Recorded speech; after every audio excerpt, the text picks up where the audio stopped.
Good morning, everyone. How's everybody doing today? We made it through the big snowstorm down in here in Missouri.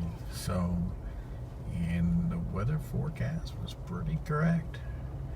Down here in Lake Ozarks, we got around, I would say, 9-10 inches, and they said it was going to be around 8 to 12, I believe. So, look at how pretty this is on this morning drive back down the hill.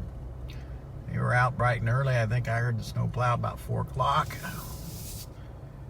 to get us plowed out down at the bottom of the hill and put it in 4-wheel drive, and we'll be just fine. So, gotta admit, this is a beautiful, I love the look of the snow. Not too much about living in it. Have a great day. Take care. Bye.